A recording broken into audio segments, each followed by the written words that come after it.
What's good, YouTube? It's your boy, Only One KDB, and I'm back with another video. In today's video, bro, we got Law 24, why Diddy will never be held accountable. Now, we know Diddy done got away with a lot of shit, you know what I'm saying? He done paid off some debts, you know what I'm saying? Because he got a lot of money, he can do that. He can pay people off, bro. But we finna get to the video, bro. If you're new to the channel, make sure you like, share, and subscribe. Turn on that post notification bell so you notified I drop another banger, bro. We finna get to the video, bro. Y'all boys ready? All right, bet, let's do it. We finna get into it, bro. We already know Diddy, he a wild boy, fam. You know what I'm saying? He done got accused of a lot of shit, but we finna get to it. It may appear like everything is collapsing around Diddy, from losing his deal with Ciroc and Diageo. Oh, he lost his deals? His media company, Revolt TV, forced to, pretty much.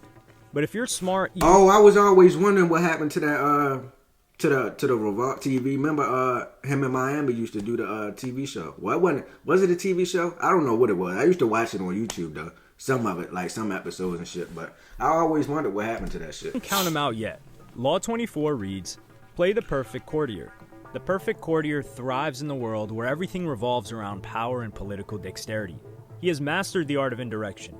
He flatters, yields to superiors, asserts power over others in the most oblique and graceful manner. Learn and apply the laws of courtiership, and there will be no limit to how far you can rise in the court.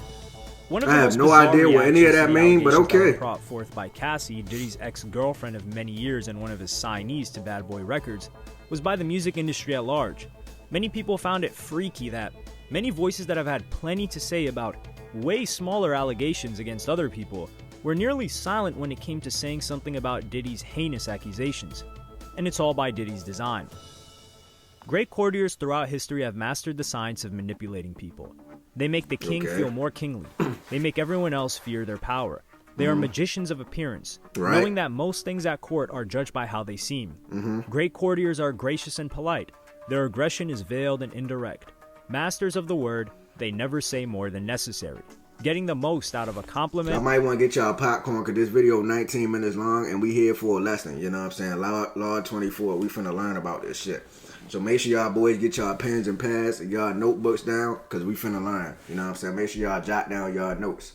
Make sure y'all paying attention in class now. Or a hidden insult. They are magnets of pleasure. People want to be around them because they know how to please. Yet they never fawn nor humiliate themselves. Great courtiers become the king's favorites, enjoying the benefits of that position. They often end up more powerful than the ruler, for they are wizards in the accumulation of influence. One of the recurring questions throughout hip-hop has been, what does Diddy do? He's not necessarily a music producer, yet his name is all over songs that are massive hits across multiple decades. What do Diddy do? My bad, I don't mean to pause it because this video is hella long, but what do he do? You know what I'm saying? The nigga don't really rap no more. He's not a producer like he said. I don't know what the fuck the nigga do. And I went back to go listen to some Diddy songs. They wasn't that good. You know what I'm saying? I'm just being real, bro. You know what I'm saying? Maybe to the old heads and the old folks. But when I listened to that shit wasn't it, family. On top of releasing his own music and executive producing projects here and there, Diddy is a courtier, through and through. He started off throwing parties whilst in college at Howard University, then left college to become an intern directly for Andre Harrell, founder of Uptown Records. Diddy would quickly rise through the ranks at Uptown Records, helping to bring on acts like Jodeci and Mary J. Blige, as well as earning the trust of Andre Harrell at a very young age. So when did Diddy come into play? The first record I produced sold 2 million copies, and I'd only produced it because the producer didn't show up. My talent is definitely a gift. I don't understand where it comes from. I don't play an instrument, and I never went to school for music production, but I know exactly how a song should sound and how to give an artist direction. But things wouldn't always be smooth sailing. Heavy D was an artist signed to Uptown Records, and in 1991, Diddy was promoting a charity basketball game at the City College of New York in Harlem that Heavy D was supposed to perform at. There was a venue capacity of 2,700 people. Diddy oversold the event, and there were 5,000 people in attendance. Security would close the gym when they reached capacity, which frustrated all the people outside, who pushed their way in. A stampede ensued, and 9 people died, with 29 people injured. The mayor of public safety made a statement and blamed this on Puff, stating that he didn't hire the proper personnel for the event, and if he had gotten the right people, this would have never happened. He didn't receive criminal charges, but got tons of lawsuits from people's families who died that day, and he settled immediately to quiet the noise. Keep in mind that this incident was only 5,000 people, with 9 dead. Travis Scott's Astroworld was approximately 55,000 people, with 10 dead. Yet, oh, what happened to Travis Scott? Did he get sued because of that? Because I ain't keep up with the story for real, but I did hear about like people dying at his concert and shit. Did he get sued? Because if I was like the family of those people who died, I'm suing the fuck out of Travis Scott. I'm not bullshit. I'm taking his ass to court immediately. Most people don't even know this about Diddy's past or associated with him unless they grew up during that time. Social media wasn't really a thing at the time to spread it, but Diddy knew, even at the young age of 22 when this happened, that the press of ongoing 22? Lawsuits related to mass deaths at an event of his was something he needed to prevent at all costs. And like a smart courtier, it worked out in his favor. In 1993, Puff would be fired from Uptown Records. There are numerous different reasons that have come up during the years. According to Diddy, I was very passionate and I didn't understand protocol or workplace politics. So I got fired because there can't be 2 kings in 1 castle. I wasn't trying to be disrespectful to Andre, but I was fighting so hard. He wanted to be more diplomatic and to make sure everybody felt involved. Getting fired was one of the best things that could have happened to me. So he wanted to be the big dog, Diddy's basically. Psyche as a courtier. He mismanaged the balancing act between asserting power over others and yielding to superiors. And just look at the language that he used here as well. Political, diplomatic, make sure everyone felt involved. 2 kings in 1 castle. This is a look into Diddy's psyche as a courtier. He mismanaged the balancing act between asserting power over others and yielding to superiors, a mistake he would never make again. Just look at the language and wording he uses. Things like, I got fired because there can't be 2 kings in 1 castle. Politics, protocol. He wanted to be more diplomatic, getting everyone involved. But he had already gained all the benefit from it, as we'll soon see. At this point, Diddy's only 24 years old. He had spent 3 years at Uptown Records, going from intern to pretty much executive, and putting out some of the hottest records ever. Built up tons of connections, and had a reputation for spotting talent. The reason for this firing, according to Harrell, I fired Puff only to make him rich. I didn't want to sit there and be the one confining Puff because the corporation was telling me to do that. I'm not built that way. I told Puff he needs to go and create his own opportunity. You're red hot right now. I'm really letting you go so you can go and get rich. Type shit. I think both of these can be true at the same time. There was also talks that Notorious B.I.G. was having problems releasing his debut album with Uptown Records because their distributor thought it was too unfiltered with lyrics about street life. Diddy decides to start his own record label and take Biggie. Oh, I thought he had a gun in his hand. That's a cane. I'm thinking he pointing a gun and shit the whole time. I think that's a cane. But for this, he needed a partner, someone with the money to help fund the operation. And that would be music industry legend Clive Davis, founder of Arista Records, and who has signed or developed acts like Pink Floyd, Whitney Houston, Aerosmith, and many others. They would form Bad Boy Records with distribution with Arista, and Biggie and Craig Mack would soon release hit singles, and a year later in 1994, the massively successful Biggie album, Ready to Die. Another thing that was odd was the flavor camp thing with Usher, who was sent by L.A. Reid when he was just 14 years old to live with Diddy. And I lived with Sean. Oh, hell no. What the fuck they got going on? A 14-year-old living with a grown man like that? They ain't related or nothing, they ain't his uncle? Oh, hell no. I don't know what the fuck they had going on. Comes for a year. That's the crazy thing. Now, that was L.A. Like, Reid's why? idea, right? We're sending you New over York to City. something called Puffy Flavor Camp. There you go. To learn Flavor Camp. Yeah, Flavor that's Camp. what it was called. Hey, it was curious. I got a chance to see some things. Yeah, but you were 13. What were you I seeing? went there to see What the the lifestyle. fuck? Right. And I saw it. But I don't know if I could indulge and understand what I was even looking at. When asked if he would send his son there, he said, You're a dad now. Would I'm you a ever send your pa. kid to Puffy Camp? Hell no. and then Diddy misremembering his They did some shit over there. You want to see your son over there? It was something going on over there we ain't know about then. age at the time. Back in the days when he was like 10 and I was a little bit older, his older brother, we used to fight over the Frosted Flakes before pause was invented. You know what I'm saying? But it's my brother for real. We used to actually wrestle off of the Frosted Flakes. He used to always get up early. Now Yo, Like what, bro? nobody's gonna acknowledge this for me. Puff just said we used to wrestle over the Frosted Flakes, and we're streaming live. That was stupid. which is He funny said that was because stupid. this is something that Usher has really never talked about again and kind of got brushed under the rug. And why wouldn't Usher talk about it again when he had spoke about it before? Well, to protect Diddy, of course, and Diddy had done him a lot of solids in the past years. Then there was the 1994 shooting of Tupac at Quad Studios. In an interview in 1995 with Vibe magazine, he would accuse Sean Combs, which is Diddy, Biggie, and Jimmy Henchman of setting it up. At this time, Pac and Biggie were friends, and looking up before he gets into the studio room, he notices a friend of Biggie's that hollered at him, and before the elevator comes down, 3 guys run down on Pac, pull out their guns, trying to rob him and his crew. But he believed the robbery was just a setup and the shooting was the intention, because the only person that shots were directed at were Pac. One other person got hit with a bullet, but that's just because it went through Pac. Damn. So we jumped in the elevator and went upstairs. I'm limping and everything, but I don't feel anything. It's numb. When we get upstairs, I looked around and it scared the hell out of me. The interviewer asks, why? Because Andre Harrell was there. Puffy was there. Biggie. There were about 40 people there, all of them had jewels on, more jewels than me. I saw Booker and he had this look on his face like he was surprised to see me. Why? I had just beeped the buzzer and said I was coming upstairs. Nobody approached me. I noticed that nobody would look at me. Andre Harrell wouldn't look at me. I had been going to dinner with him the last few days. He had invited... Y'all think Diddy and Biggie and Jimmy Henchman set him up? I don't think it was a setup. I think it was just like it just happened like that. Me personally, but who knows, bruh? to the set of New York Undercover, telling me he was going to get me a job. Puffy was standing back too.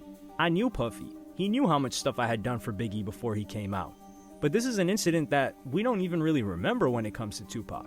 People just associate Pac's death, of course, but there was this shooting too.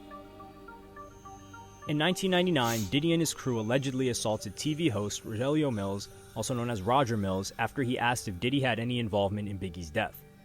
This was a widespread rumor at the time, asked so that? everyone would look at him crazy if he didn't at least ask it. But it got Diddy so furious that he ended the interview, stormed off the set, and someone from Diddy's team came up to Mills offering to buy the footage from the incident. Mills denied this, and as he's walking to his car with the camera in his hand, he gets approached by Diddy's people, and they start to tell him to give him the tape. He refuses, so they basically force it off of him, kind of beat him up, destroy the camera and the tape on the spot. Damn. A criminal investigation in Detroit ensues, and while the police verified that the incident did in fact happen, they weren't able to identify who beat him up, so they couldn't bring charges. Roger was trying to reach out to Diddy for an apology to resolve the situation, which didn't happen, so he filed a lawsuit, a civil one against Diddy. Diddy What happened settled with that? and paid him out almost immediately. Now think about it. Diddy was already willing to pay for the footage. He just didn't want that to get out there. So the guy gets beat up, roughed up, they destroy the footage. The guy wants an apology. Diddy doesn't want the incident. Diddy doesn't even want people to know the incident happened.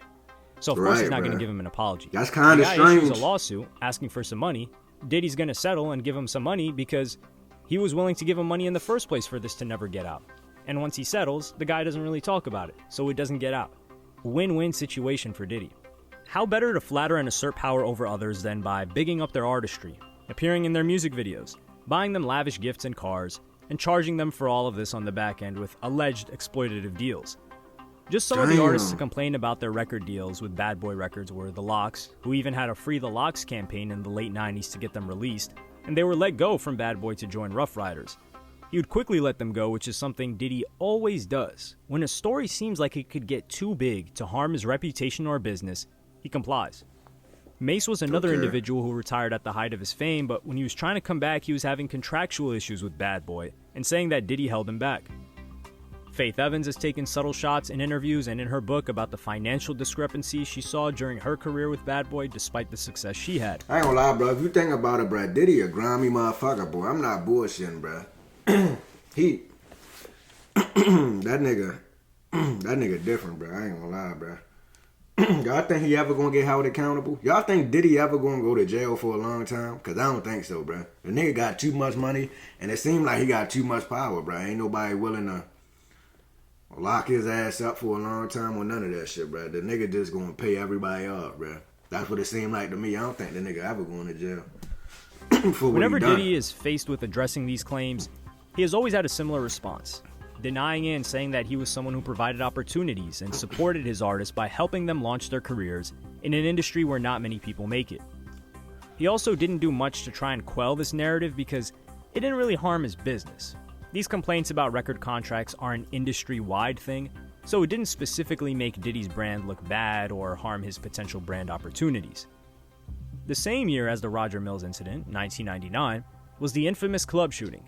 Diddy was dating Jennifer Lopez at the time, and Shine was a rapper. Diddy and Jennifer Lopez was dating? They were all at this club when some scuffle ensues involving Diddy's crew after Diddy bumps into this guy named Scar and knocks the guy's drink out of his hand. The guy gets upset, pushes Diddy. Bro, who Diddy think he is, bro? He knocking people drinks out their hand, bro. I would have squatted, like, what you want to do, Diddy? You know what I'm saying? Like, god damn, nigga, just because you got all that goddamn money don't mean you can go to pushing people and knocking their drinks over, nigga. I would have socked them in his motherfucking face. Fuck around with Diddy, Shouting match, and another group of people joined from Scar's side that escalated into a shooting with multiple injuries. Reportedly, Puff and Shine drawing their guns first. The police pull over Diddy, Jennifer Lopez, and their driver that night, arresting all of them. J-Lo gets released without any charges, and the driver tells police that Diddy tried to bribe him to say that the gun in the car was his. Typical courtier activities. Shine was charged with attempted murder, assault, and reckless endangerment. The prosecution argued that Shine fired a gun during the incident, and he decided to George take it to Jefferson, trial. don't it? In 2001, Shine was convicted of 2 counts of assault, reckless endangerment, and gun possession. He was acquitted of attempted murder, but was sentenced to 10 years in prison and then deported to Belize. Diddy was charged in connection with the shooting, facing allegations of illegal gun possession and bribery.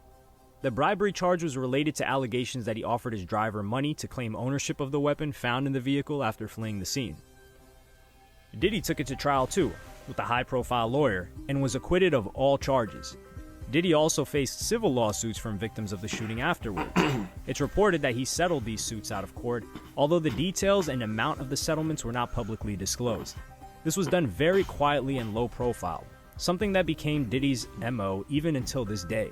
And it's something that's very smart and courtier of him, is that he doesn't have an ego when it comes to these things. But he get away with a lot of shit, bro. This isn't real. I'm going to beat this in court. I'm going to fight this off the principle of it.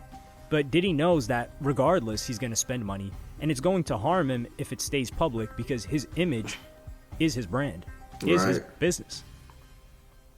Years later, though, Shine would call out the behavior of Diddy and actions by him and his legal team during the trial that he felt helped convict him but set Diddy free. This was in reference to a woman that was working the club that night who claimed she fell on top of Puff during the shooting and that he did not have a gun.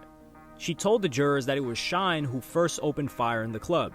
Shine's lawyers were also on Diddy's payroll at Bad Boy I think Records, she got paid to Shine say that. would later even complain about their competency to the judge. Think about it. Would a courtier sell out his unproven new artist for a guaranteed prison sentence if it meant keeping his record clean? It would definitely be a smart and tactical political move to make it seem like your artist was the one that was crazy and wilding out, whilst you were just trying to maintain peace and didn't mean harm to anyone. Very soon after this, Diddy would have a name change, which he would do later in his career too.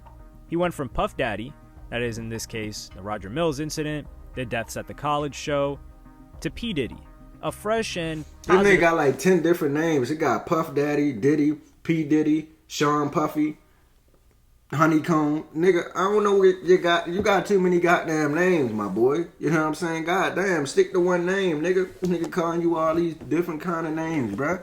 How many names you got? Nigga got like 10 names. Including the way he responded to Shine's allegations while he was serving his prison sentence. Just from what we've seen thus far, in the public, and there are countless other stories I can bring up too, Diddy is a courtier through and through. So if he was able to effectively clean his brand, change names multiple times, to the point where prior to this Cassie thing, what he was known for by the majority of people was Ciroc, and perhaps being sus and gay rumors, with most people not associating any of the actual bad things he was involved in, such as the crowd crush deaths, Shine case, multiple violent encounters, dare I say countless violent encounters, then you can tell any rumors around him he either allowed to float or amplified them. Think about it, the Tupac accusation was so big that you can't really quell that one. Yeah. And it doesn't harm him because only people deep in hip-hop even think that Diddy ordered Pac's death. And even then, it makes him look tough and menacing, which is a pro in hip-hop. The sus rumors, I think, are there to divert attention from things he has actually done, so I think he just allows them to go around. Kind of like a smokescreen, which has been effective. And the closest thing we've heard to Diddy actually engaging directly with men was the Cassie stuff. And while that was very disturbing, and I would say even past sus, he didn't physically interact with the dudes. Diddy's always quick to settle court cases, uplifts people he think will benefit him and grow to powerful positions later, allegedly greases pockets like he was willing to do for the footage from the interview where he stormed off, the driver the night of the club shooting, and the hotel that he allegedly paid $50,000 for footage of him allegedly abusing Cassie. It's no wonder that the majority of the industry decides to do the Will Smith meme and look away when this happens. If you're counting Diddy out right now, you're mistaken. It hasn't even been 3 months and the majority of people have moved past this story. He'll have a canned response for any future interviews, and whilst he's lost a lot of deals, it's nothing that time and people forgetting can't heal. Just remember, Mike Tyson at one point served prison time for SA. He has tons of brand deals now. He did? I didn't even know that. Zero tangible proof against him or charges of anything. And now Cassie is paid to shut up for the rest of her life. Travis Scott lost all of his deals after the Astroworld incident. They all popped back up about a year and a half, 2 years after. But had Diddy not moved like a courtier these past several decades and treated the wrong people poorly, or the non-powerful... Why do they do that, bro? They take your deals away after something bad happened, and then later down the line they give them back. Like, what was the point of taking them away to begin with? I guess they was folding under public pressure. They like, man, we gotta take your deal away because the public hates you right now. We'll come back when they love you again. Like, what kind of dumbass shit is that? People poorly. There would be a committee ready to take him down. But he treated the right people poorly, or allegedly took advantage of them, and made the people who mattered and had power to ever harm him or take him down, made sure they were taken care of and respected. Great courtiers are gracious and polite. Their aggression is veiled and indirect. We have heard of countless incidents of Diddy being involved in violence, whether it was slapping someone, beating someone up, shootings, hitting the head coach with a kettlebell at the college that his son was playing in. Damn, but we he have did never that? seen it with our own eyes. And when we have seen Diddy in media interviews and in front of us, he's always nothing but polite and gracious, even funny at times, and just giddy. They are magnets of pleasure. People want to be around them because they know how to please. He trying to manipulate us, bro. Yet they neither fawn nor humiliate themselves. Diddy was most known for his parties. From his college days, even until prior to Cassie with the, quote, party parties. We don't know how that will continue, but someone has to be a magnet of pleasure for everyone in the industry to not only want to be at his parties, but also be around him or work with him for the past 30 years. That's going to do it for this video, bro. If you enjoyed that reaction video, make sure you like, share, and subscribe. If you made it to the end of the video, bro, put a W in the comment section, bro. You know what I'm saying? We finna get out of here, bro. If Diddy invite y'all to a party, would y'all go? I just had to ask y'all that, bro. But Diddy, bro, he get away with a lot of shit, bro. He got a lot of pull in the industry, and he got a lot of goddamn money. So yeah, bro, it be like that. But we finna get out of here, bro. Make sure y'all like, share, and subscribe, and I'm out of here, bro.